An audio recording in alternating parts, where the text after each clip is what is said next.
fucking mine!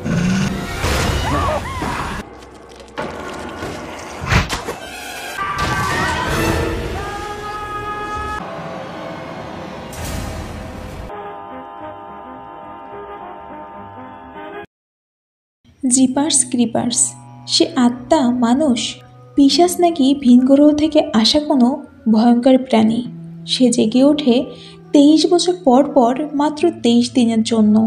শত শত মানুষকে ধরে তার চোখ, ফুসফুস, কলিজা, এমনকি শরীরের বিভিন্ন অঙ্গ প্রত্যঙ্গ খেয়ে ভয়ঙ্কর মৃত্যু দেওয়াটাই তার কাজ।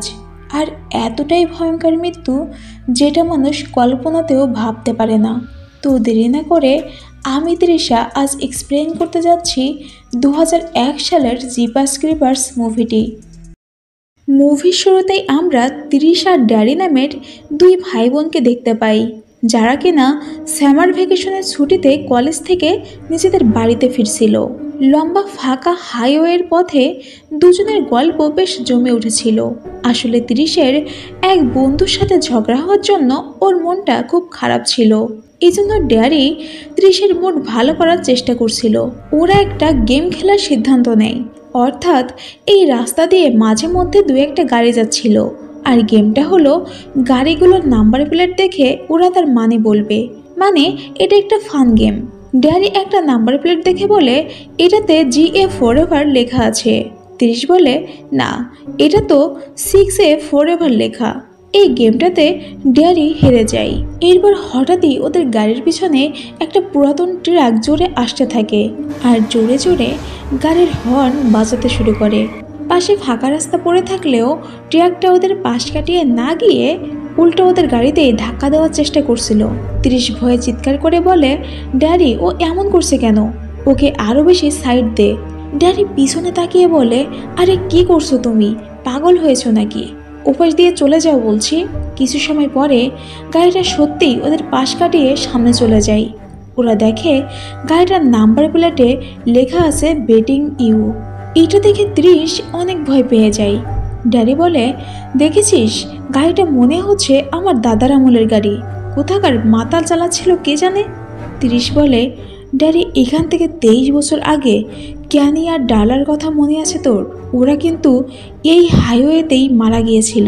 ভয়ঙ্কর মৃত্যু হয়েছিল ওদের, এমনকি ওদের লাশও খুঁজে পাওয়া যায়নি।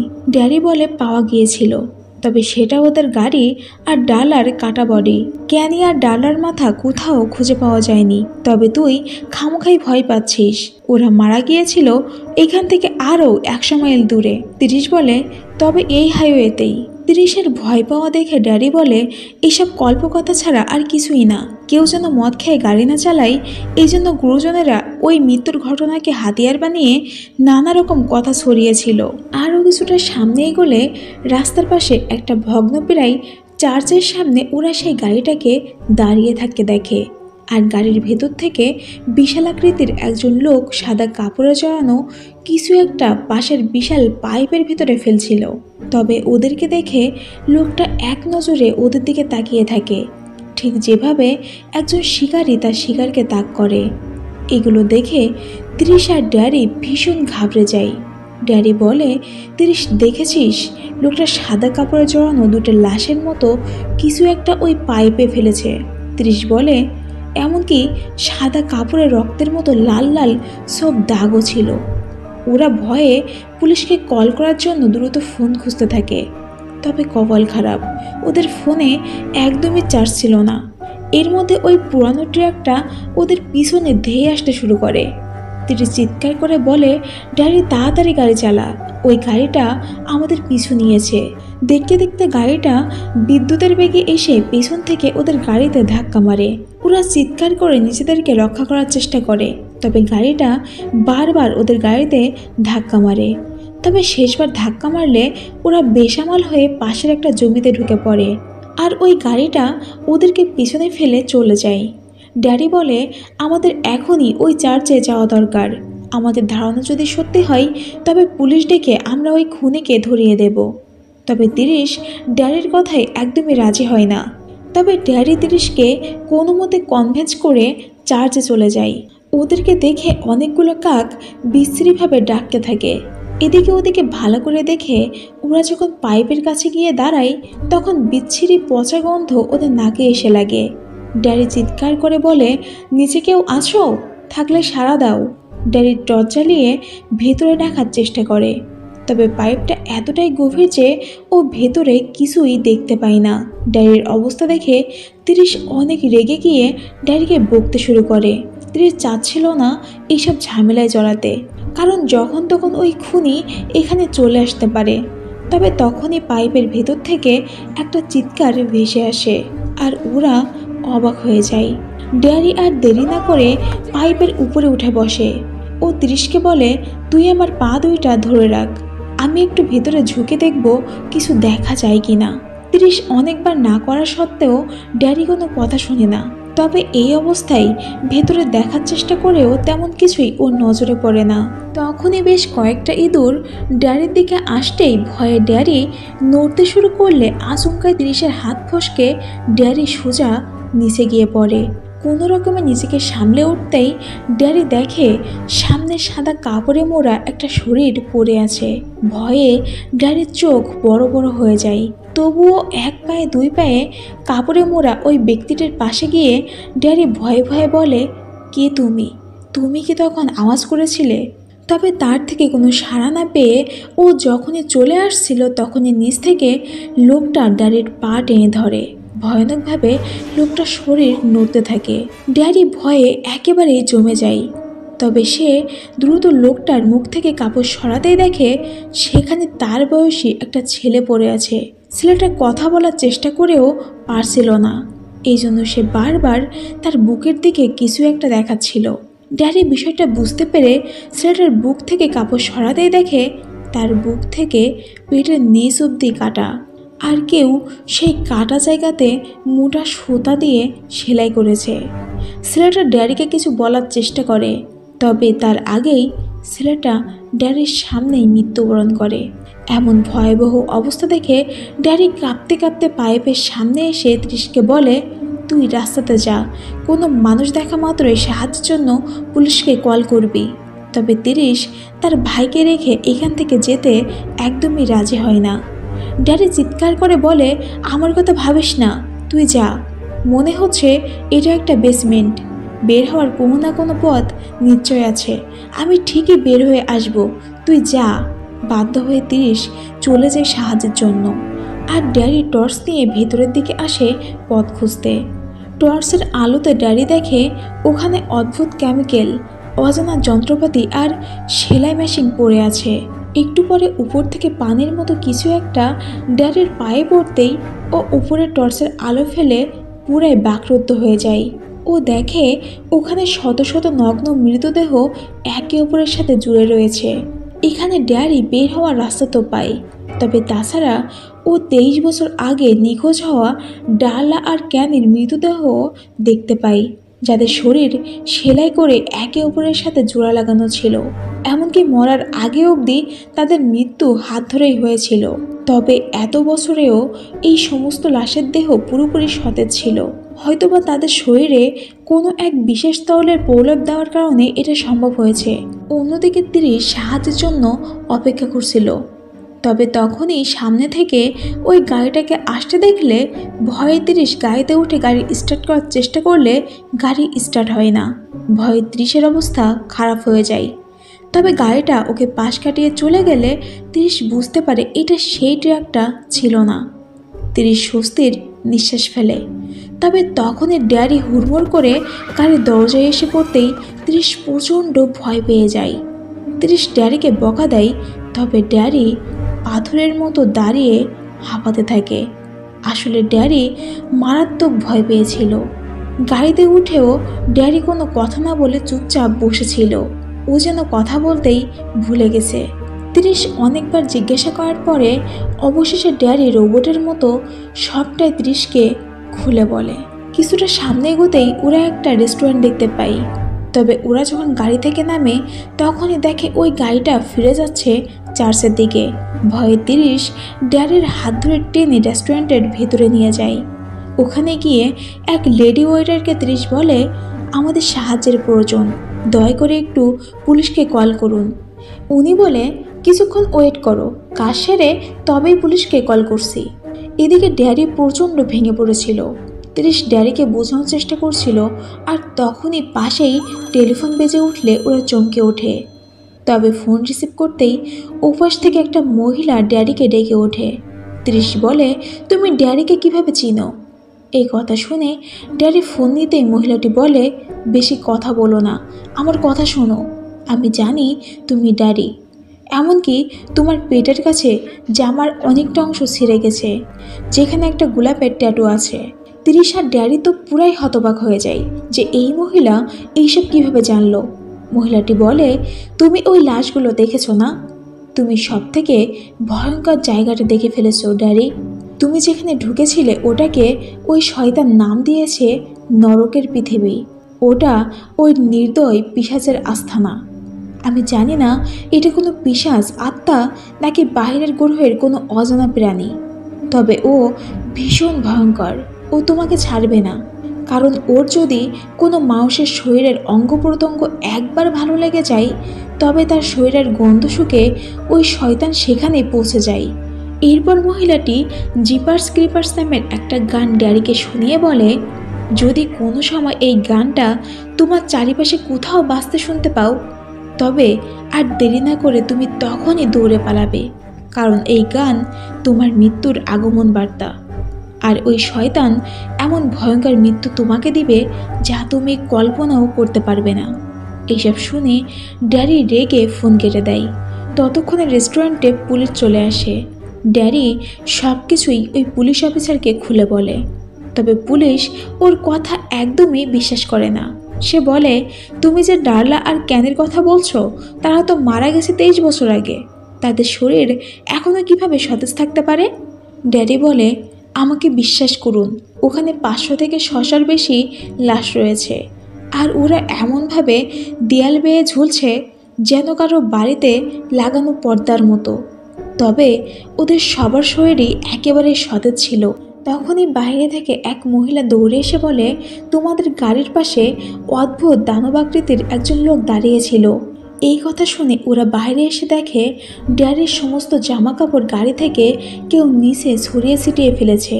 মহিলাটি বলে, রেস্টুরেন্টের জানালা দিয়ে একজন দেখেছে একজন কালো পোশাক পরিহিত অদ্ভুত দানবাকৃতির একজন লোক আপনাদের গাড়ির থেকে কাপড় বের করে শুকে শুকে সমস্ত কাপড় এখানে ফেলেছে। পুলিশ আর দেরি না করে ড্যারিদের সাথে বেরিয়ে পড়ে ওই চার্চের উদ্দেশ্যে। গাড়িতে উঠে 30 মিউজিক সিস্টেম অন করতেই সেই গান জিপার্স ক্রিপার্স বেজে ওঠে।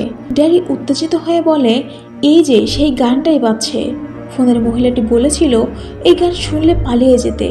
শুনে দেখ গানের কথাগুলো সেই একই, জিপার্স ক্রিপার্স। এদিকে পুলিশ অফিসারদের কাছে খবর আসে যে চার্চে তারা যাচ্ছে, সেই চার্চে কোনো অদ্ভুত কারণে আগুন লেগেছে। তখনই পুলিশ অফিসার বুঝতে পারে তাদের গাড়ির উপরে কেউ একজন এসে বসেছে। লেডি অফিসার এটা দেখার জন্য গাড়ির কাঁচ খুলে মাথা বের করে একজোড়া বিশাল পা দেখে চমকে ওঠে। তখনই সে লেডি অফিসারের গলা টেনে ধরে বাইরে বের করে নেয়। তারপর গাড়ির ছাদ ভেঙে অন্য অফিসারের মাথা কেটে ড্যারিদের গাড়ির উপরে ফেলতেই ওরা গাড়ির নিয়ন্ত্রণ হারায়। ওরা দেখে পেছনে পুলিশদের গাড়ি অ্যাক্সিডেন্ট করেছে। এই জন্য ভয়ে ভয়ে 30 এগিয়ে যায় ওই গাড়ির কাছে। এদিকে ড্যারি ওদের গাড়ির উপরে রক্ত দেখে চিৎকার করে 30কে সামনে যেতে নিষেধ করে। তখনই পুলিশদের গাড়ির ভিতর থেকে বেরিয়ে আসে সেই অদ্ভুত কালো পোশাক পরা লোকটি। সে অফিসারের কাটা মাথা তুলে শোকে আর তার জিহ্বা টেনে খেতে থাকে। এটা দেখে ওরা ভয়ে গাড়িতে গিয়ে ওঠে। অদ্ভুত লোকটা অফিসারদের লাশ দুইটা তার ট্রাকে তোলে, যেখানে অলরেডি অনেকগুলো লাশ পড়েছিল। আর এই সুযোগে 30টা গাড়ি নিয়ে ওখান থেকে পালিয়ে যায়। কিছুটা দূরে যাওয়ার পরে রাস্তার পাশে একটা বাড়ি দেখতে পায় ওরা আবারও পুলিশকে কল করার আশায় ওই বাড়িতে যায়। তখনই ভেতর থেকে এক বয়স্ক মহিলা বলে ওঠে, কাকে চাই? 30 বলে, আমাদের একটু পুলিশকে কল করতে হবে, 2 জন পুলিশ অফিসার খুন হয়েছে। বৃদ্ধাটি ফোন দিতে রাজি হলে তখনই বাড়ির কারেন্ট চলে যায়। এমনকি বৃদ্ধার বাসার সমস্ত বিড়াল অদ্ভুতভাবে ডাকতে শুরু করে। এটা থেকে বৃদ্ধা বলে, তোমাদের সাথে আর কেউ এসেছে নাকি? ড্যাডি বলে, কই না তো, আমরা দুজনই। বৃদ্ধা মহিলাটি তার ক্ষেতের দিকে তাকিয়ে বলে, তাহলে ও কে? ওটা তো আমার ক্ষেতের কাকতাড়ুয়া নয়। উনি দ্রুত একটা বন্দুক নিয়ে বাইরে এসে ওদিকে গুলি করতেই কাকতাড়ুয়াটি উড়ে ওনার বাড়ির চালের উপরে গিয়ে বসে।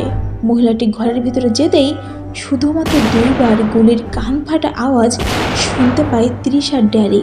কিন্তু একটু পরে বৃদ্ধ মহিলাকে অন্ধকারের মধ্য দিয়ে বাইরে বের হতে দেখে ওরা। তবে তার মুখে আলো পড়তেই চমকে ওঠে তৃষার ড্যাডি, কারণ মহিলাটি অলরেডি মারা গেছে আর তাকে তুলে আনছে সেই ভয়ানক পিশাচটা। আদেও সে কোনো আত্মা, ভ্যাম্পায়ার নাকি কোনো ভিনগ্রহের প্রাণী এটা তৃষা বুঝতেই পারে না। আসলে সে ছিল এক আদিম প্রাণী, জিপার্স ক্রিপার্স। এমন বিভীষিকা দেখে তৃষা গাড়ি নিয়ে পালাতে যেতেই জিপার্স ওদের গাড়ির বনেটের উপরে ঝাঁপ মারে। তৃষ ব্যাক গিয়ার ফেলে গাড়ি পিছনে আনলে জিপার্স তাদেরকে ব্যঙ্গ করে গাড়ির চারপাশ দিয়ে ঘুরতে শুরু করে। এবার সমস্ত ধৈর্যের বাঁধ ভেঙে ড্যাডি তৃষকে বলে, আর নয়, অনেক হয়েছে, মেরে ফেল ওকে, গাড়ি চাপা দিয়ে মার ওকে তৃষ। তৃষ গাড়ি জিপার্সের উপর দিয়ে উঠাতে গেলে সে গাড়ির উপর দিয়ে লাফ দিয়ে অন্য পাশে চলে যায়। তবে এইভাবে কয়েকবার চেষ্টা করতেই ওরা সফল হয়। গাড়ির ধাক্কায় জিপার্স ক্রিপার্স রাস্তায় পড়ে ছটপট করতে থাকে। তৃষ দেরি না করে কয়েকবার তার উপর দিয়ে গাড়ি নিয়ে যায়। ওরা দেখে জিপার্সের শরীর থেকে বিশাল আকৃতির বাদুড়ের মতো 2টা ডানা বের হয়ে এসেছে। সে ছটফট করছিল, যেন সে শেষ চেষ্টা করছিল। তৃষ শেষবারের মতো ওকে চাপা দিয়ে সোজা চলে যায় পুলিশ স্টেশনের দিকে। ওখানে পৌঁছে ওরা দেখে দেয়ালে বহু মানুষের নিখোঁজ হওয়ার পেপার কাটিং লাগানো আছে। তখনই ওদের কাছে জেজেল নামের একজন মাঝবয়সী মহিলা আসে। মহিলাটি বলে, তোমরাই তৃষার ড্যাডি তাই না? তোমাদের সামনে অনেক বিপদ, আমি সবটাই জানি। কিন্তু তৃষ ওনার কথা একদমই শুনতে চায় না। জেজেল ড্যাডিকে বলে, কিন্তু তুমি তো দেখেছো তাই না, বেসমেন্টের নিচে ওই লাশগুলো? আমিও দেখেছি। ড্যাডি ভয়ে ভয়ে বলে, কিভাবে? জেজেল বলে, স্বপ্নে। আমি একজন সাইকিক, আমি বাস্তবে এমনকি স্বপ্নের মধ্যেও ওদেরকে দেখতে পাই। আসলে যারা অপার্থিব ও অদ্ভুত জিনিস দেখতে পায়, যেটা সাধারণ কোনো মানুষ দেখতে পায় না, তাদেরকে সাইকিক বলে। ড্যাডি বলে, তাহলে আপনিই কি সেই মহিলা যে ওই রেস্টুরেন্টে কল করেছিল? জেজেল জানাই, হ্যাঁ, ওই শয়তান আর ওই আস্থানা, এমনকি তোমাদেরকেও আমি স্বপ্নে দেখেছি। জেজেল আরও বলে, ওই শয়তান শুধুমাত্র মানুষ খাওয়ার জন্য 23 বছর পর পর জেগে ওঠে, মাত্র 23 দিনের জন্য। সে অগণিত মানুষকে মেরে তাদের শরীরের প্রত্যেকটা অঙ্গ খেয়ে নিজের শরীরে সেটা কনজিউম করে, যেটা তাকে পূর্ণরূপ গঠনে সাহায্য করে। ও চোখ খায় যেন ও দেখতে পারে, ও ফুসফুস খায় যেন শ্বাস নিতে পারে। ও মানুষের শরীরের সব কিছু খেয়ে নেয় সারপোকার মতো। তোমরা হয়তো ভাবছো তাকে মেরে ফেলেছো, কিন্তু জেনে রেখো ও এত বেশি মানুষ খেয়েছে যে ওকে মারা এতটাও সহজ না। সে তোমাদের দুজনের মধ্যে কোনো একজনের শরীরের কোনো অংশ পছন্দ করেছে, আর সেটা নিতে ও ফেরত আসবেই। তখনই দেখা যায় পুলিশ স্টেশনের বাইরে একটা ট্রাক এসে দাঁড়িয়েছে, আর তার ভেতর থেকে আহত জিপার্স বেরিয়ে আসতেই সেখানকার সমস্ত লাইট, এমনকি টেলিফোনের সমস্ত লাইন কেটে যায়। পুলিশ অফিসার বুঝতে পারে যে কিছু একটা ঘটনা হতে চলেছে। এই জন্য এক অফিসার সমস্ত কয়েদিদের চেক করতে গেলে এক অদ্ভুত আওয়াজ শুনতে পায়। সেদিকে লাইটের আলো ফেলতেই সে দেখে এক অদ্ভুত প্রাণী একটা কয়েদিকে মেরে খাচ্ছে। জিপার্স পিছনে ঘুরে অফিসারকে দেখতেই তাকেও মেরে ফেলে। কিছুক্ষণ পরেই এক অফিসার ওয়াকিটকির মাধ্যমে অন্য এক অফিসারকে জানায়, এদিকের অবস্থা অনেক খারাপ স্যার, এক অদ্ভুত পোশাক পরা লোক আমাদের এক কয়েদি আর অফিসারকে মেরে ফেলেছে, এমনকি তাদের শরীরের বিভিন্ন অংশ খেয়ে ফেলেছে সে, আর এখন সে আপনাদের দিকে এগিয়ে যাচ্ছে। এই কথা শুনে বাকি পুলিশেরা সবাই নিজের পজিশন নেয় ওকে মেরে ফেলার জন্য। এক অফিসার এসে তৃষদের বলে, তোমরা আমার সাথে এসো, আমি তোমাদেরকে একটা সুরক্ষিত জায়গায় রেখে আসি। জেজেল এসে মাথা দিয়ে বলে, তোমরা আমার কথা শোনো, তোমরা কোনো রুমের মধ্যে যেও না। আমি দেখেছি ও একটা রুমের মধ্য থেকে তোমাদের মধ্যে কোনো একজনকে উঠিয়ে নিয়ে চলে গেছে। তোমরা পালাও, তোমরা বাইরের দিকে যাও। এইদিকে এক অফিসার সাহস করে সামনে এগোতেই পেছন থেকে জিপার্স এসে তার কলিজাটা একটানে বের করে নেয়। আর এমনভাবে বের করে যে অফিসারের বুকের এই পাশ থেকে ও পাশ একেবারেই ফাঁকা দেখা যাচ্ছিল। এটা দেখে তৃষা পালিয়ে নিচের দরজায় এসে দেখে সেটা লক, কারণ কারেন্ট ছাড়া এই দরজা খুলবে না। তখনই সামনে থেকে জিপার্সকে আসতে দেখলে মহিলাটা চিৎকার করে বলে, তোমরা উপরে যাও, পালাও এখান থেকে। ড্যারিরা দৌড়ে উপরে চলে যায়। এদিকে জিপার্স এসে জ্যাজেলকে শুকে দেখে, তবে ও বুঝতে পারে এটা তার শিকার না। অন্যদিকে তৃষ আর ড্যারি একটা রুমে গিয়ে ওখান থেকে বের হওয়ার পথ খুঁজতে থাকে। তখনই তৃষ বুঝতে পারে কাছের এই পাশ থেকে কেউ তাকে শুকছে। ড্যারি এসে তৃষকে ওখান থেকে সরিয়ে নিতেই কাঁচ ভেঙে জিপার্স ভিতরে চলে আসে। ও এসেই তৃষ আর ড্যারির গলা চেপে ধরে। সে প্রথমে তৃষকে ধরে শুকলেই বুঝে যায় এটাও তার শিকার না। তৃষকে ছুঁড়ে ফেলে দিয়ে জিপার যখন ড্যারিকে শোকে তখনও বুঝতে পারে এটাই তার শিকার, মানে প্রথম থেকে জিপার্স ড্যারির পিছনেই পড়েছিল। তখনই পুলিশ এসে জিপার্সের দিকে গান পয়েন্ট করলে ওর ভয়ঙ্কর রূপ আর চিৎকার শুনে সবাই আঁতকে ওঠে। তৃষ বুঝে যায় ওর ভাইয়ের শরীরেরই কোনো অংশ এই শয়তানটা পছন্দ করেছে। তৃষ দৌড়ে এসে চিৎকার করে বলে, তুমি আমাকে নিয়ে যাও, তবে আমার ভাইকে ছেড়ে দাও প্লিজ। তোমার যা চাই আমার শরীর থেকে বের করে নাও। ড্যাডি অনেক কষ্টে বলে, তুই বেশি বুঝিস না, চুপ কর আর চলে যা এখান থেকে। তৃষ রেগে গিয়ে বলে, শয়তান আমি তোকে কি বলছি, আমার ভাইকে ছেড়ে দে, আমাকে নিয়ে যা, ওর থেকে আমি বেশি শক্তিশালী, আমাকে নিয়ে যা। তবে জিপার্স এক ঝটকায় ড্যাডিকে নিয়ে চলে যায়। তৃষ ড্যাডি বলে চিৎকার করতে করতে ওদের পিছু করলেও ব্যর্থ হয়। অন্ধকার আকাশের বুক চিরে জিপার্স ড্যাডিকে নিয়ে মিশে যায় অন্ধকারে। পরের দিন সকালে তৃষ ওই মহিলাকে জিজ্ঞাসা করে, তুমি বলো ওই শয়তান আমার ভাইয়ের সাথে কী করবে? এর উত্তরে মহিলাটি কিছুই বলে না। সে শুধু বলে ও আবার ফিরবে 23 বছর পর। মুভির শেষে একটা বন্ধ ফ্যাক্টরির ভেতরে জিপার্স ক্রিপার্সকে বসে থাকতে দেখানো হয়। ব্যাকগ্রাউন্ডে তখন বাজছিল সেই ভয়ানক ট্রেডমার্ক জিপার্স ক্রিপার্স গানটি, আর তার পাশেই ঝুলানো ছিল চোখবিহীন ড্যারির মৃতদেহ। এই ভয়ানক দৃশ্যের মাধ্যমেই মুভিটা এখানেই শেষ হয়ে যায়। তবে মুভিটা এখানে শেষ হলেও এই মুভির আরও কয়েকটা পার্ট রয়েছে, পরপর সেগুলোও এক্সপ্লেন করা হবে এই চ্যানেলে।